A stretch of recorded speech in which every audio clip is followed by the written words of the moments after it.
போறீங்களா சிலபஸ்ல இருந்து? திருக்குறள் எடுக்க போறீங்களா சிலபஸ்ல இருந்து? திருவள்ளுவர் மறைக்கப்பட வேண்டிய மனிதரா? ஸ்டாண்டப் காமெடியனா இருந்த ஒரு முட்டாளி சீட்டிங் பண்றவன் அவன் பேசின முன்ஜென்ம கதையும் கர்மா கதையும் பொய்யையும் புனை சுருட்டுகளையும் கொண்டு வந்து திருவள்ளுவருடைய ஔவையாருடைய ஒப்பிடுறதுன்னா எவ்வளவு கொழுப்பு இருக்கணும். மகாவிஷ்ணு வந்து ஏற்கனவே வந்து ஸ்டாண்டப் காமெடியனாக இருந்து பல்வேறு தொழில்கள் பண்ணிலாம் தோற்று போய் லேகியம் விற்று எல்லா வியாபாரமும் தோற்று போச்சுங்கிறதுக்காக கடவுளை வந்து வியாபார பொருளாக மாற்றி இருக்கக்கூடிய ஒரு மோசடி பேர் வகை. அன்பில் மகேஷ் பொய்யாமல் இருக்கிற போட்டோ வெளியாகுது. திண்டுக்கல் லியோனி அவருடைய போட்டோ வெளியாகுது. இவர்களோட அவன் போட்டோ எடுத்து வெளியிடுறான். அப்ப இவன் எப்படி வந்து பள்ளி கல்வித்துறையை வந்து மிஸ்யூஸ் பண்ணியிருக்கானா? பல பெண்களோடு வந்து ஆட்டம் போடக்கூடிய வீடியோலாம் இன்னைக்கு வெளியாகி இருக்கிறது. சிஓ யாரு, அவரோட நீ பெரிய ஆளா அப்படின்னு ஆசிரியரை மிரட்டக்கூடிய அளவுக்கு அவன் அதிகாரம் மிக்கவனா இருக்கிறான்னா அவனுக்கு என்ன பின்புலம் இருக்கிறது என்பதை நாம் வந்து விசாரிக்கப்பட வேண்டும். மகாவிஷ்ணு கைது செய்யப்பட வேண்டும்.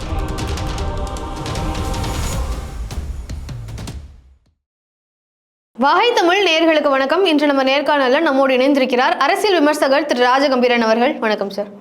சென்னையில் அசோக் நகர் பகுதியில் இருக்கக்கூடிய ஒரு அரசு பள்ளியில் ஆன்மீக சொற்பொழிவாளர் மகாவிஷ்ணு அப்படிங்கிறவர் வந்து ஒரு சொற்பொழிவாட்டிருக்காரு. அந்த சொற்பொழிவுக்கு பயங்கரமான எதிர்ப்புகள் வந்திருக்கு, அது விமர்சனத்தையும் உண்டாக்கியிருக்கு.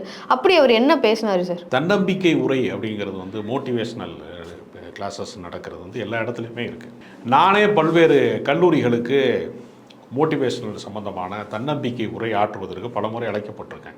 திருச்செங்கோட்டில் இருக்கக்கூடிய விவேகானந்தா கல்வி குழுமத்துலலாம் நான் வந்து ஒரு கல்லூரியினுடைய அந்த தொடக்க காலகட்டங்கள் அப்படிங்கிறதுல ஏறத்தாழ ஒரு 4-5 நாட்கள்லாம் நான் வந்து தன்னம்பிக்கை உரை தொடர்ச்சியாக பேசியிருக்கேன். ஆலியார் அறிவு திருக்கோயிலில் பேசியிருக்கேன். இது மாதிரி பல இடங்களில் போய் இந்த மாதிரியான கல்லூரி மாணவர்கள் மாணவிகளுக்கு மத்தியில் ஒரு உற்சாகம் ஊட்டுவது. மனச்சோர்வோடு இருப்பான், ஒரு கிராமத்தில் ரொம்ப பின்தங்கிய கிராமத்துலேருந்து வருவான், வறுமையான சூழல் இருக்கும், அவங்க அப்பா கூலி வேலை பார்க்குறவராக இருப்பார், விவசாய கூலியாக இருப்பார், வாழ்க்கை மேலே நம்பிக்கையற்றவனாக இருப்பான். அவனுக்கு ஒரு தன்னம்பிக்கை ஊட்டுறதுக்கு நீ படித்தா மேலே ஏறி வந்துடலாம், உன் வாழ்க்கை வேறு இடத்துக்கு போயிடும், ரொம்ப சாமானிய வாழ்க்கையிலிருந்து பல பேர் இப்படி வந்து வாழ்க்கையில் உயர்ந்திருக்கிறாங்க அப்படின்னு சொல்கிறதுக்கான தன்னம்பிக்கை உரை ஆற்றுவது தான் அதனுடைய நோக்கம். இப்போ நான்லாம் போகிற இடங்கள்ல என்ன சொல்லுவேன், அம்பேத்கருக்கு வந்து என்ன பின்னணி இருந்துச்சு, எப்படி அவர் அவ்வளோ பெரிய சட்ட மேதையானார், அரசியல் சாசனத்தை எழுதக்கூடிய மாமேதையாக எப்படி மாறினார், அவருக்கு என்ன பேக்ரவுண்டு, இந்த உலகத்தில் வந்து கத்தியின்றி ரத்தமின்றி எந்த புரட்சியுமே நடந்ததே கிடையாது. அப்போ ஒரு ரத்தம் சிந்தி நடத்த வேண்டிய ஒரு புரட்சியை தன் பேனா மைகள் சிந்துவதன் வழியாக மட்டுமே ஒரு மனிதன் வந்து புரட்சியை நிகழ்த்தி காட்ட முடிகிறது என்றால் அந்த அறிவு புரட்சிக்கு என்ன காரணம், கல்விதான காரணம் அப்படின்னு நான் பல இடங்கள் பேசியிருக்கேன். இதுதான் மோட்டிவேஷனல் ஸ்பீச்சுக்கான அடிப்படை. வரலாற்று உதாரணங்களை சொல்லுவாங்க, அப்துல் கலாமை பற்றி சொல்லுவாங்க, தன்னம்பிக்கை சார்ந்த விஷயங்களை சொல்லுவாங்க, வரலாற்று நாயகர்களை பற்றி பேசுவாங்க. அதுக்கு பதிலாக ஏற்கனவே ஒரு ஸ்டாண்டப் காமெடியனாக இருந்தவன் தன்னையே கடவுளினுடைய அவதாரம், நான் கடவுளுடைய அவதாரமாக பிறந்திருக்கேன்னு சொல்லக்கூடிய ஒரு டுபாக்கூர் வந்து என்ன சொல்கிறேன், முன்ஜென்மத்தில் செஞ்ச பாவத்தினால தான்டா நம்மளாம் வந்து இங்கே கஷ்டப்படுறோம், நம்ம அனுபவிக்கிற எல்லா துன்பங்களுக்கும் என்ன காரணம் அப்படின்னு பார்த்தா முன்ஜென்மத்தில் செஞ்ச பாவம் தான் காரணம், கர்மா தான் காரணம். ஆமாம், முன்ஜென்மத்தில் ஏதாவது தப்பு செஞ்சுருந்தா கண் இல்லாமல் காது இல்லாமல் பிறப்போம் அப்படின்ற மாதிரி. அதுக்கு என்ன ஆதாரம், முன்ஜென்மத்தில் நம்ம தப்பு செஞ்சோமா இல்லையாங்கிறதுக்கு என்ன ஆதாரம்? அது நம்ம இந்த பிறவி தான் ஆதாரங்கிறாரு அப்படின்னு பல நம்பிக்கை, அதாவது நம்பத்தகாத விஷயங்களை பூரா பேசுகிறான். அந்த காலத்தில் வந்து இப்போ புராணங்களில் இதிகாசங்களில் கற்பனை கதைகளில் சொல்லுவான், சீதையை வந்து ராவணை எப்படி கூட்டு போனேன் அப்படின்னா புஷ்ப விமானத்தில் போனேன் அப்படிம்பாங்க. ஏன் புஷ்ப விமானத்தை வந்து இப்போ மோடியோட ஆட்சி இருக்கு இல்லையா, புஷ்ப விமான சர்வீஸை தொடங்க வேண்டியதானே, ஏன் தொடங்க முடியல? இவங்களுக்கு என்ன அடிப்படைனா அறிவியல் அடிப்படை இல்லாத விஷயங்களை, பொய்களை, கட்டுக்கதைகளை வந்து இந்த தலைமுறை வந்து கேள்வி கேட்கக்கூடிய ஒரு தலைமுறைகிட்ட போய் குழந்தைகள் மனதில் போய் விதைக்கிறாங்க இந்த மாதிரி கருத்துக்களை. இதனுடைய நோக்கம் என்ன அப்படிங்கிறத நம்ம கேள்வி. இதன் மூலமாக நான் என்ன சொல்கிறேன், இது நீ அனுபவிக்கிற எல்லா துன்பத்துக்கும் நீ செஞ்ச பாவம் காரணம்னா அந்த குழந்தைகள் என்ன பாவம் செஞ்சுன்னு நான் கேட்டேன். இந்த குழந்தைகள் என்ன பாவம் பண்ணுச்சு? அரசு பள்ளிக்கூடத்தில் படிக்கிற குழந்தைகளை, அவங்க மிடில் கிளாஸுக்கும் கீழே இருக்கக்கூடிய ஒரு சாதாரண வீட்டு பிள்ளைங்க தான் அரசு பள்ளிக்கூடத்தில் படிக்கிறாங்க. அவங்களுக்கு தன்னம்பிக்கை ஊட்டுவதற்காக ஒருத்தரை பேசுறதுக்கு அழைச்சோம்னா நீ கர்மா தான் காரணம், அதுதான் காரணம், இதுதான் காரணம்னு ஆர்எஸ்எஸ் பிரச்சாரத்தை வந்து நீ வந்து இங்கே வந்து எதுக்காக சொல்கிற? நீ அது ஆன்மீக பிரச்சாரம் என்பது வேறு, ஆர்எஸ்எஸ் பிரச்சாரம் என்பது வேறு. ஏன்னா நான் வாழ்க்கையில் மகத்தான ஆன்மீகத்தினுடைய தலைவர்களை நான் சந்திச்சிருக்கேன். தவத்திரு குன்றக்குடி அடிகளாருங்கிறவர் மிகப்பெரிய ஆன்மீக மாநாடுகளில் பேசுவார். பேசும்போது அவர் சொல்லுவார், ஒரு மிகப்பெரிய சைவ திருமுறை மாநாடு நடக்குது மதுரையில். அவர் அங்கே வந்து பேசுகிறாரு, அவருடைய தமிழ் கேட்கறதுக்காக நான் போகிறேன், நான் வேற ஒரு வேலையாக மதுரை போகிறேன், அடிகளார் பேசுகிறாருனோன்னா அந்த கூட்டத்துக்குள்ளே போய் நான் வந்து கொஞ்சம் நேரம் உட்காந்து கேட்போம் அப்படின்னா ஒரு பேச்சு கேட்கறதுக்காக போகிறேன். அவர் சொல்கிறாரு, கோவிலின் வாசலிலே வரிசையாக பிச்சைக்காரர்கள் இருக்கான், அவர்கள் யாருக்குமே ஒரு பைசா கூட தானம் செய்யாமல் அவனுக்கு அவன் மீது கருணை காட்டாமல் நேர கொண்டு வந்து கோவிலினுடைய உண்டியலில் நீ போட்டேன்னா அது கடவுள் எப்படி ஏற்றுக்கொள்வார்? ஏழையினுடைய வயிற்றுக்குள்ளே போய் அவனுக்கு நீ வந்து ஒரு செல்வத்தை சேமித்து வைக்கணும், அதுதான் நிரந்தரமான செல்வங்கிறார் அவர். அப்படி பல கூட்டங்களில், ஆன்மீக கூட்டங்கள்லேயே மனித குலத்துக்கு செய்ய வேண்டிய தேவைகள் என்னென்ன இருக்குது, மனிதாபிமான சேவைகள் என்னென்ன இருக்குது அப்படின்னு அவர் பேசுவார். அவர் சொல்கிறாரு, கடவுளின் பேரால் எங்களுடைய கல்வியை பறிச்சிட்டான், கடவுளின் பேரால் எங்களுடைய உழைப்பை வந்து சுரண்டான், எங்களை ஏமாத்துறான், அதிகாரமற்றவர்களாக வச்சுருக்கான். நம்மளுடைய முன்னோர்களில் பல பேர் என்ன செய்வான், பிற்படுத்தப்பட்டவன்ல ஆதிக்க சாதி இடைநிலை சாதின்னு சொல்லி நம்ம மரிய வீரண்டா சத்திரியண்டாலாம் சொல்கிறாங்கல்ல, பல பேர் பண்ணையாராக இருந்திருக்கான், நிலச்சுவார்ந்தாராக இருந்திருக்கான், மிகப்பெரிய நிலக்கலாரெல்லாம் இருந்திருக்கான், தேவர் கம்யூனிட்டி, வன்னியர் சமூகம், இந்த மாதிரி பல சமூகங்களில் இருந்திருக்கான். அவன் எவனுக்கு கையெழுத்து போட தெரியாது. அந்த காலத்தில் சொல்லுவாங்க, தென்னந்தோப்பு மற்றெல்லாம் நிறையா சொத்து வச்சுருக்கோம்னா கணக்கு புள்ளைட்டத்தை விவரம் இருக்குது அப்படிம்பாங்க. கணக்கு பார்க்குறதுக்கு கால்குலேட்டர் வந்துருச்சு, இப்போ கம்ப்யூட்டர்லாம் வந்துருச்சு. இந்த தலைமுறைக்கு கணக்கு பிள்ளைனா என்னென்னு தெரியாது. அது இந்த கணக்கு வழக்கு படித்தவன் ஒரு ஆள் தான் கணக்கு போட்டு சொல்லுவான், ஐயா இத்தனை தேங்காய் விழுந்துருக்கியா, 500 தேங்காய் லோடு ஏற்றிருக்கோம்யா, இத்தனை தேங்காய் வந்துக்கிட்டு இருக்கியா அப்படின்னு சொல்லுவான் ஒருத்தன். இதை என்ன தெரியாது யாருக்கு, ஜமீன்தாராக இருக்கிறவனுக்கு. இந்த சமூகங்களினுடைய கல்வியை பறித்தது யார், அதிகாரத்தை பறித்தது யார், வேலை வாய்ப்பை பறித்தது யார், எல்லாத்தையும் பறித்தது யாருன்னா ஒரு குறிப்பிட்ட சமூகம் மட்டும்தே கல்வி கற்கணும், மற்றவர்களுக்கெல்லாம் கல்வி கிடைக்காம வந்து உருவாக்கிக்கிட்டது யாருன்னா குருகுலம்னு ஒரு கல்வி. வாத்தியாருக்கு போய் வந்து என்ன பண்ணணும்னா, வாத்தியார்னு சொல்ல மாட்டாங்க, அவன் ஆசிரியர்னு சொல்ல மாட்டாங்க, ஆச்சாரியார். ஆச்சாரியாருக்கு போய் கோவணம் துவச்சு கொடுத்து அவர்கிட்ட கல்வி இருக்கணும், வீட்டில் அவர் விரட்டி விட்டுருவார். நீ என்ன ஆளு ஓய், நீ என்ன ஆளுங்க ஓய் அப்படின்னு விரட்டி விட்டுருவார் நம்மளை. பிற்படுத்தப்பட்டவனை, ஒடுக்கப்பட்டவன் போகவே முடியாது, தாழ்த்தப்பட்டவன் வெளியில தான் நிற்கணும். கோபுர தரிசனம் கோடி புண்ணியம் பாங்க. என்ன அர்த்தம் அப்படின்னு பார்த்தா, நீ கோயிலுக்குள்ள வராத, கோபுரம் வெளியில தெரியுதுல, வெளியிலே நின்று ஒரு கும்பிட போடு, கோபுர தரிசனம் கோடி புண்ணியம். தாழ்த்தப்பட்டவன் ஒடுக்கப்பட்டவன் கோயிலுக்குள்ள வரக்கூடாதுங்கிறக்கா சொல்லப்பட்ட பழமொழி. இப்படி எல்லாரையுமே வந்து ஒடுக்கப்பட்டவனா வைத்திருந்தவர்களை விடுதலை செய்தது எதுனா திராவிட இயக்கம். பெரியாரிய கருத்துக்கள், அம்பேத்கர் எழுதிய சாசனங்கள், அரசியல் சாசனம் தான் விடுதலை செய்தவங்கள. இந்த கருத்துக்கள் சாமானிய மக்களினுடைய வாழ்க்கையிலிருந்து விடுதலை செய்யுது. அதை ஆத்திகர்கள் பேசலை, நாத்திகர்கள் தான் பேசினா. குன்றக்குடி அடிகளார் சொல்றாரு, நாத்திகர்கள் தான் இதெல்லாம் பேசினா. அதனால நாத்திகர்கள் தான் கடவுளுக்கு உண்மையாக சேவை செய்யக்கூடியவர்களாக இருக்கிறான். கடவுளின் பேரால் மக்களை ஏமாற்றக்கூடியவனா ஆத்திகன் இருக்கான். அதனால தான் தந்தை பெரியாரோடு நான் இணைந்து இந்த விழாக்களில் பங்கேற்கிறேன்னு பல கூட்டங்களில் ஒன்றா பங்கேற்கிறாரு தவத்திரு குன்றக்குடி அடிகளார். இப்படிப்பட்ட உண்மையான ஆன்மீகவாதிகள்லாம் வாழ்ந்த இந்த மண்ணில் ஒருத்தன் சொல்கிறான் வந்து நீ முன்ஜென்மம் தான் காரணம், அதுதான் காரணம், இதுதான் காரணம்னு உழைக்காமல் ஏமாற்றி பிழைக்கிற ஒரு ட்ரஸ்ட்டு வச்சுக்கிட்டு, பரம்பொருள் அறக்கட்டளைன்னு ஒன்று வச்சுக்கிட்டு சீட்டிங் பண்ணி இருக்கிற ஒருத்தன் பேசுகிறான். இவன் எப்படி இந்த இடத்துக்குள்ள உள்ள நுழைஞ்சான்? இதான் நமக்கு இருக்க கேள்வி. ஆமா, அது அரசு பள்ளிகளில் இருக்கக்கூடிய ஆசிரியர்கள், தலைமை ஆசிரியர்கள் தானே அதை பொறுப்பாக விசாரிச்சு. அப்போ நியாயமா என்ன செய்திருக்கனா, அவரோட வந்து அன்பில் மகேஷ் பொய்யாமல் இருக்கிற போட்டோ வெளியாகுது சமூக வலைதளங்கள்ல. திண்டுக்கல் லியோனி அவருடைய போட்டோ வெளியாகுது.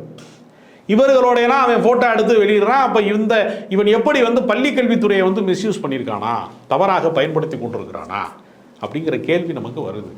அப்போ இது மாதிரி மாணவர்களுக்கு மத்தியில் இது மாதிரியான சனாதனம், இந்த மாதிரியான பிற்போக்கு கருத்துக்கள், மூட நம்பிக்கைகள், பழம்பெருமை பேசக்கூடிய கருத்துக்களெல்லாம் இந்த மாதிரி ஆட்கள் போய் சாதாரண குழந்தைகள் மனத்தில் விதைக்கிறான்.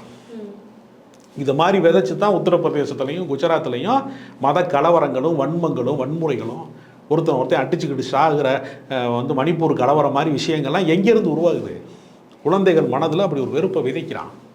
தீவிரவாதி படம் வர அப்படின்னு சொல்லி ஒரு போட்டி நடத்தும் போது ஒரு இஸ்லாமியர் படத்தை வந்து ஒரு குழந்தை வரையுது. அப்படி ஒரு போட்டி நடத்தியிருக்கான் திண்டுக்கல்ல. அப்புறம் அங்கே இருக்கக்கூடிய லோக்கலில் இருக்கக்கூடிய அமைப்புகள்லாம் போய் ரிப்போர்ட் பண்ணி அப்புறம் அதை வந்து தடை செஞ்சாங்க. இப்போ குழந்தைகள் மனதில் மத வெறுப்பு பிரச்சாரத்தை உருவாக்குறான், சாதிய வன்மங்களை உருவாக்குறான், அதை நியாயப்படுத்துகிற. ஏன்டா இப்போ வந்து ஒருத்தன் வந்து ஏன் வந்து செருப்பு தைக்கிறான் அப்படின்னா அவன் முன்ஜென்மம் வேணாம் கர்மா. ஒருத்தன் ஏன் கலெக்டராக இருக்கான், ஒருத்தன் ஏன் இன்ஜினியராக இருக்கான் அப்படின்னா அது முன்ஜென்ம வினையில் அவன் புண்ணியம் செஞ்சுருக்கான்னு சொல்கிறதன் மூலமாக ஏழ்மையை தக்க வச்சுக்கிறது. நிரந்தரமாக நீ தரித்திரத்திலே இரு, நீ கடைசி வரைக்கும் கூலிக்காரனாக இரு, நீ அடிமையாக இரு, பண்ணை அடிமையாக இரு, எங்களுக்கு நீ சேவகம் செய்கிறவனா இரு, என்கிற ஒரு விஷயத்தை. அப்போ என்ன ஆகும்னா, இப்போ நம்ம வந்து பார்க்குறோம் அந்த கோயம்பேடு பாலத்துக்கு கீழே கொஞ்சம் பேர் குடியிருக்க வீடு இல்லாமல் படுத்து கிடக்கான். இப்போ இவனுடைய ஏழ்மையை அகற்றுவதற்கு நம்ம வேலை செய்யணுமா? இவர்களுக்கு வந்து வீடற்றவர்களுக்கு வீடு கட்டி கொடுக்குறது அரசாங்கம் செய்யணுமா? இவனுக்கெல்லாம் வந்து கர்மாப்படி வந்து இந்த இடத்துல படுத்து கிடக்கான், முன் ஜென்மத்தில் இவனெல்லாம் பாவம் பண்ணியிருக்கேன், அதனால தான் இவன் சாக்கடைக்கு பக்கத்தில் கிடக்கான், இவனெல்லாம் அப்படியே அம்போன்னு கைவிட்டுருவான். ஏன்னா கடவுள் விதிச்சதில்ல, அது கர்மாங்கிறதும் முன்ஜென்ம வினைங்கிறதும் கடவுளால் விதிக்கப்பட்டது. அதனால் அவன் ஏழ்மையிலேயே இருக்கட்டும் கடைசி வரைக்கும் சொல்கிறது தானே இதுக்கு ஏற்பாட்டுது. இது எப்படி ஏற்றுக்கொள்ள முடியும்? அதை போய் ஒரு கல்வி நிலையத்தில் பேசலாமா? குருகுலத்தின் பெருமையை போய் நீ பள்ளிக்கூடத்தில் பேசலாமா? பள்ளிக்கூடம் கட்டினதுனால தான் நீனே வந்து அந்த இடத்துல பேசிக்கிட்டு இருக்க. இது மாதிரி அயோக்கியத்தனங்களை வந்து அரசு அனுமதிக்கக்கூடாது. அரசின் கவனக்குறைவா நிர்வாக கோளாறா என்பது விசாரணையில் இருக்கிறது. சொற்பொழிவு ஆற்றில் இருக்கிற டைம்லேயே வந்து அங்கே இருக்கக்கூடிய ஒரு பார்வையற்ற ஆசிரியர் வந்து அதை எதிர்த்து கேட்டிருக்காரு. கேட்குறப்பவும் அவரையும் வந்து காயப்படுத்தியிருக்காரு அப்படின்னு சொல்லப்படுது. ஸோ அவரை பற்றி சொல்லுங்கள் சார். கண்ணு தெரிஞ்ச யாருமே எதிர்க்கலை. பார்வையற்ற ஒருவர் தான் சமூக நீதி பார்வையோடு அதை எதிர்த்திருக்கிறாரு. அவரை அழைத்து வந்து அன்பில் மகேஷ் பொய்யாமொழி வந்து பாராட்டு தெரிவித்து சால்வி அனுப்பிச்சிருக்காரு. இன்னைக்கு காலையில் நேரடியாக அசோக் நகரினுடைய பள்ளிக்கூடத்துக்கு போய் நான் உரிய விசாரணை எடுப்பேன், உரிய நடவடிக்கை எடுப்பேன் அப்படின்னு சொல்லி விசாரணை செய்திருக்கிறாரு. அதற்கான நடவடிக்கை இப்பொழுது போய் கொண்டிருக்கிறது. அதை பொறுத்து கொள்ள முடியாமல் பல பேர் வந்து இப்போ கொந்தளிக்கிறாங்க. சரி, இப்போ அன்பில் மகேஷ் பொய்யாமொழி அவர்கள் வந்து இவங்களை கூப்பிட்டு பாராட்டினது வந்து இது வந்து ஒரு கவரப்புக்காக அவரை கூப்பிட்டு பாராட்டுறாங்க. இவர் மேலே தான் வந்து ஸ்டார்டிங்லேயே வந்து ஒரு முதல் குற்றவாளியாக இவர் தான் இருக்கிறாரு அப்படின்ற மாதிரி சொல்கிறாங்களே. அப்படி இல்லை. அரசியல் தலைவர்களாக இருக்கிறவங்க, அமைச்சர்களாக இருக்கிறவங்களும் பல பேர் பார்க்க வருவாங்க. இப்போ நான் ஒரு அமைச்சரை பார்க்க போகிறேன், என்னோட நண்பர் 2 பேரை கூப்பிட்டு போவேன். அவர் வேற ஒரு அமைப்பில் இருப்பார், திடீர்னு அவர் ஒரு ஃப்ராடாக இருக்காருன்னு வச்சுங்க, ஏதாவது ஒரு பிரச்சனையில் மாட்டுறான்னு வச்சுங்க, அவர் சேர்ந்து நிற்கும் போது அமைச்சரோட ஃபோட்டோ எடுப்பார். அப்படிலாம் நடக்க வாய்ப்பு இருக்குது. எல்லாரையுமே வந்து யாருன்னு தெரிஞ்சுக்கிட்டு தான் ஒரு பொது வாழ்க்கையில் இருக்கிறவங்க சந்திக்கணும்னு சொல்ல முடியாது. இந்த நிகழ்ச்சியில் பேசின அந்த மகாவிஷ்ணு அவர்களுடைய பின்னணி என்ன சார்? மகாவிஷ்ணு வந்து ஏற்கனவே வந்து ஸ்டாண்டப் காமெடியனாக இருந்து பல்வேறு தொழில்கள் பண்ணிலாம் தோற்று போய் லேகியம் விற்று பல பிரச்சனைகளில் ஏற்கனவே அடிபட்ட ஒரு ஆள். இது வந்து பரம்பொருள் அறக்கட்டளைன்னு ஒன்று பேருக்கு வச்சுக்கிட்டு எல்லா வியாபாரமும் தோற்று போச்சுங்கிறதுக்காக கடவுளை வந்து வியாபார பொருளாக மாற்றி இருக்கக்கூடிய ஒரு மோசடி பேர்வழி. பல பெண்களோடு வந்து ஆட்டம் போடக்கூடிய வீடியோலாம் இன்னைக்கு வெளியாக இருக்கிறது. இவருடைய பின்புலமே தெரியாமல், யாருன்னே தெரியாமல், இது என்ன பின்புலங்கிறதே தெரியாமல் இந்த மாதிரி வந்து பள்ளி குழந்தைகளுக்கு வந்து பேசுறதுக்கு இவரையெல்லாம் அனுப்பியது யார் என்கிற ஒரு மிகப்பெரிய ஒரு கேள்வி இருக்கிறது. இது மாதிரி தவறான ஆட்களை வந்து நீங்கள் வந்து முன்னிலைப்படுத்துவதன் மூலமாக அடுத்த தலைமுறையை நாசப்படுத்துறீங்க. அதனால் அரசு பள்ளிக்கூடங்களில் படிக்கக்கூடிய குழந்தைகளுடைய மனசில் இது மாதிரி குப்பைகளை அள்ளி கொட்டக்கூடிய இது மாதிரியான மோசடி பேர்வழிகளை வந்து முன்னிறுத்துவது என்பது அரசு செய்திருக்கக்கூடிய மிகப்பெரிய தவறு. அதற்கு ஆசிரியர்கள் பொறுப்பேற்க வேண்டுமா, அரசு நிர்வாகம் பொறுக்கணும். ஏன்னா அவன் தைரியமாக சண்டை போடுறான், சிஓ யார், அவரோட நீ பெரிய ஆளா அப்படின்னு ஆசிரியரை மிரட்டக்கூடிய அளவுக்கு அவன் அதிகாரமிக்கவனாக இருக்கிறான்னா அவனுக்கு என்ன பின்புலம் இருக்கிறது என்பதை நாம் வந்து விசாரிக்கப்பட வேண்டும். பல்வேறு மோசடிகள், பல்வேறு புகார்கள் அவர் மீது இருக்கிறது. அதையெல்லாம் அரசு இந்த நேரத்திலே சரியான நடவடிக்கை எடுக்க வேண்டும். மகாவிஷ்ணு கைது செய்யப்பட வேண்டும். சரி, இப்போ அன்பில் மகேஷ் பொய்யாமொழி அவர்கள் வந்து பேசுனதுக்கு வந்து பாஜகவில் இருக்கக்கூடிய கவுன்சிலர் உமா ஆனந்தன் அவர்கள் வந்து ஆர்எஸ்எஸ்க்கு எதிராக வந்து பிரச்சாரம் செய்கிறாங்க, இது ஆர்எஸ்எஸ்க்கு எதிராக ஸ்டூடெண்ட்ஸ் வந்து பிரச்சாரம் செய்கிறாங்க அப்படின்னு சொல்லி திசை திருப்புறாங்க, இதை வந்து ஒரு பெரிய தப்பாக பார்க்குறாங்கன்னு சொல்லி கண்டனம் தெரிவிச்சிருக்காங்களே, இதை எப்படி பார்க்குறீங்க? அது உண்மைதான். அது ஆர்எஸ்எஸ் போன்ற ஒரு மிக மோசமான சனாதனத்தை பாதுகாக்கிற ஒரு வன்முறை அமைப்பு, காந்தியை படுகொலை செய்த ஒரு அமைப்பு ஆர்எஸ்எஸ், இந்துத்துவ அமைப்பு. அன்றைக்கு வந்து அதுக்கு பேர் வந்து இந்து மகாசபா. அதனால் இந்த இந்துத்துவ கோட்பாடு, இது மாதிரியான மத பிற்போக்கு கருத்துக்களை கொண்டிருக்கக்கூடிய கருத்துக்களை மாணவர்களுக்கு மத்தியில் தடுக்கணுங்கிறதா நம்மளுடைய குரல். அது உமா ஆனந்த் அதற்கு வந்து எதிர்ப்பு தெரிவிக்கிறாங்கன்னா சரியானதான். நம்ம காந்திய வழியில் இந்த தேசத்தினுடைய தந்தையை வந்து படுகொலை செய்த ஒரு இயக்கம் அது ஒரு ஆர்எஸ்எஸ் என்பது ஒரு வன்முறை அமைப்பு, கலாச்சார அமைப்பு என்று சொல்லிக்கொண்டு ஆர்எஸ்எஸ்ல வந்து யார் தலைவர், யார் உறுப்பினர், அதுக்கு உறுப்பினர் அட்டை கிடையாது. இப்போ யார் வந்து முறையாக அமைப்பு நடத்தக்கூடியவங்க, சாதாரண லெட்டர் பேடு கட்சி நடத்துகிறவங்க கூட அவங்க வந்து ஒரு விசிட்டிங் கார்டு வச்சுருப்பாங்க, ஐடென்டி கார்டு வச்சுருப்பாங்க. இந்த கட்சியில் இருக்கங்க, நான் இந்த கட்சி பிரமுகருங்க. ஒரு போலீஸ் ஸ்டேஷனுக்கு போனோம்னா அந்த கட்சியுடைய நான் இந்த பகுதியினுடைய ஒரு வட்ட பிரதிநிதியாக இருக்கேன், மாவட்ட பிரதிநிதியாக இருக்கேன், இந்த கட்சியோட ஒன்றிய செயலாளர் இருக்கேன்னு சின்ன கட்சி நடத்துகிறவன், ஒரு லெட்டர் பேட் கட்சி நடத்துகிறவன் கூட ஒரு விசிட்டிங் கார்டு அடிப்பான். ஆர்எஸ்எஸ்க்கு உறுப்பினர் அட்டைகள் கிடையாது, அதுக்கு பதிவே கிடையாது. ஏன் பதிவே கிடையாதுன்னா அது வன்முறை அமைப்பு, அது கலாச்சார அமைப்பு என்று போய் சொல்லிக்கொண்டு யோகா நடத்துகிறோம் வாங்கல் அப்படின்னு சொல்லுவாங்க, வாங்க நம்ம எல்லாரும் ஒன்று கூடி தியானம் செய்வோம்னு சொல்லுவாங்க. படிப்படியாக அவர்கள் எதை நோக்கி கொண்டு போவாங்கன்னா எல்லா பிரச்சனைகளுக்கும் காரணம் பிரிட்டிஷ்காரன் தான் காரணம், முகலாயர்கள் படையெடுப்பு தான் காரணம் என்று சொல்லி கிறிஸ்தவ எதிர்ப்பு பிரச்சாரத்தையும் வெறுப்பு பிரச்சாரத்தையும் இஸ்லாமிய வெறுப்பு பிரச்சாரத்தையும் செய்து மத ரீதியாக வந்து மாணவர்களை, இளைஞர்களை தயார்படுத்தி அது வந்து அந்த பிளவு அரசியலை ஏற்படுத்துவதன் மூலமாக பெரும்பான்மை ஓட்டுக்களை கவருவதற்கு பாஜகவிற்கான வேலை திட்டங்களை செய்கிறாங்க. அதனால் ஆர்எஸ்எஸ்க்கு எதிராகத்தான் இது நடக்கிறது என்று சொன்னால் அது அரசியல் சாசனத்துக்கு சரியானது. ஆர்எஸ்எஸ் வந்து ஏற்கனவே தடை செய்யப்பட்ட அமைப்பாக இருந்திருக்கிறது, பல்வேறு குற்ற பின்னணிகள் கொண்டதாக இருந்திருக்கிறது, பல்வேறு குண்டு வெடிப்புகளில் ஆர்எஸ்எஸ்காரர்களுக்கு தொடர்பு இருப்பது என்பது ஏற்கனவே நிரூபிக்கப்பட்டதாக இருக்கிறது. அதனால் ஆர்எஸ்எஸ்க்கு எதிராக ஒரு அரசு நடந்து கொண்டால் அந்த அரசு அரசியல் சாசனத்திற்கு உண்மையாக இருக்கிறது என்ற அர்த்தம். சரி, இப்போ உமானந்தன் அவர்கள் வந்து எதை குற்றச்சாட்டாக சொல்கிறாங்கன்னா, மகாவிஷ்ணு அந்த சொற்பொழிவாளர் மீது வந்து ஒரு ஆக்ஷன் எடுப்போம் அப்படின்னு சொல்லி அமைச்சர் சொல்லியிருக்காரு. இவர் மீது நீங்கள் ஆக்ஷன் எடுத்தீங்கன்னா இதுக்கு ரூட் காசாக இருக்கக்கூடிய திருவள்ளுவர், ஔவையார், இந்த மாதிரியான தமிழ்னு சொல்கிறீங்க, தமிழர்கள் இவங்களே இதை தானே சொல்கிறாங்க, அப்போ இவங்க மீதும் ஆக்ஷன் எடுப்பீங்களா, அப்போ தமிழர்கள் மீதும் ஆக்ஷன் எடுப்பீங்களா அப்படின்ற மாதிரியெல்லாம் பேசியிருக்காங்க. ஸோ இதை பற்றி என்ன நினைக்கிறீங்க? திருவள்ளுவர் எங்கேயுமே முன்ஜென்மத்தை பற்றியெல்லாம் பேசினதே கிடையாது. அவர் எப்பொழுதுமே வந்து இந்த மாதிரியான மூட நம்பிக்கைகளை வந்து திருவள்ளுவர் பேசியது கிடையாது. சாதி இரண்டொழிய வேறு இல்லைன்னு சொன்னவங்க ஔவையாரே. ஆண் ஒரு ஜாதி, பெண் ஒரு ஜாதி, இவ்வளவுதான், வேற சாதியே கிடையாதுன்னு சொன்ன ஔவையாரை வந்து நாங்கள் ஏற்றுக்கொள்கிறோம். அது தமிழினுடைய மூதாட்டி மட்டுமல்ல, தமிழுக்கே ஒரு அன்னை மாதிரி. பிறப்புக்கும் எல்லா உயிருக்கும், பிறப்பினால் ஒருவன் உயர்ந்தவனாக முடியாது, தாழ்ந்தவனாக முடியாது. இதெல்லாம் சனாதனத்துக்கு எதிரான கருத்து. அதனால ஔவையாரை பற்றி பேசுவதற்கு சாதி வந்து இரண்டு தான், ஆணும் பெண்ணும் தான் வேறு வேறு ஜாதி, வேற ஜாதியே கிடையாதுன்னு சொன்ன ஔவையாரையும், பிறப்பினால் ஒருவன் உயர்ந்தவன் தாழ்ந்தவன் ஆக முடியாதுன்னு சொன்ன பேசுவதற்கு உமானந்துக்கு என்ன அருகதை இருக்கிறது? உமானந்த் வந்து முழுக்க முழுக்க சாதி வெறியை வந்து ஆதரிக்கக்கூடியவங்க, பார்ப்பனம் உயர் சாதி வெறியை ஆதரிக்கக்கூடிய உமானந்துக்கு ஔவையாரை பேசுவதற்கும் வள்ளுவரை பேசுவதற்கும் அருகதையே கிடையாது. உங்களுக்கு மகாவிஷ்ணு பேசுனதான் திருவள்ளுவர் சொன்ன கருத்து ஒன்றா முதல்ல? எவ்வளோ முட்டாள்தனமான ஒரு கருத்து அது. மகாவிஷ்ணுங்கிறவன் ஒரு உளறிட்டு இருக்கான், ஒரு முட்டாளவன், ஸ்டாண்டப் காமெடியனாக இருந்த ஒரு முட்டாளி, சீட்டிங் பண்ணுறவன். அவன் பேசின முன்ஜென்ம கதையும் கர்மா கதையும் பொய்யையும் புனை சுருட்டுகளையும் கொண்டு வந்து திருவள்ளுவருடைய ஔவையாருடைய ஒப்பிடுறதுனா எவ்வளோ கொழுப்பு இருக்கணும்? திட்டமிட்டு இந்த மாதிரியான பிரச்சாரங்களை செய்து மத உணர்ச்சியை தூண்டுவதன் மூலமாக தமிழ்நாடு ஒரு அமைதி பூங்காவாக இருக்கிறது, இதில் ஏதாவது குந்தகம் விளைவிக்க முடியாதா என்பதற்கு உமானந்த் போன்றவர்கள் முயற்சி செய்கிறாங்க. உமானந்த் போன்றவர்கள் வந்து யாருடைய பிரதிநிதி? ஆர்எஸ்எஸ் போன்றவருடைய பேசுறாங்க. அந்த பள்ளியுடைய தலைமை ஆசிரியராக இருக்கக்கூடியவங்களையும் வந்து டிரான்ஸ்ஃபர் பண்ணியிருக்காங்க. அந்த டிரான்ஸ்ஃபரையும் வந்து கண்டனம் தெரிவித்து பேசியிருக்காங்க. டிரான்ஸ்ஃபர் பண்ணாமல் என்ன பண்ணுவாங்க? இந்த மாதிரி இவரை கூப்பிடுவதற்கு யார் காரணமாக இருந்தாங்க? இப்படிப்பட்ட கருத்துக்களை சொல்வதற்கு இப்போ நம்ம சோசியல் மீடியாவில் வந்ததுனால சரியா போச்சு. இவர் பல்வேறு ஸ்கூலில் ஏற்கனவே போய் பேசியிருக்கிறார், பல்வேறு கல்லூரிகளில் போய் பேசியிருக்கிறாருன்னா எத்தனை பேர் மனதிலே வந்து பிஞ்சு மனதிலே வந்து நஞ்சை விதைத்ததை போல எத்தனை இடங்களில் போய் அவர் பேசியிருப்பார். இப்போ இது போன்ற தவறான கருத்துக்களை வந்து பேசுகிறவர்களுக்கு உரிய நடவடிக்கையை அரசு எடுத்திருக்கிறது. அதனால் அரசினுடைய நடவடிக்கையை நம்ம பாராட்டுகிறோம். இந்த அரசினுடைய கவனக்குறைவை கண்டிப்பதோடு இப்பொழுதாவது விழித்து கொண்டோமே என்கிற இந்த முயற்சியும் நான் பாராட்டுகிறோம். ஓகே சார், இன்றைய அரசியல் சூழலை பற்றி எங்ககிட்ட பகிர்ந்துக்கிட்டதுக்கு ரொம்ப நன்றி.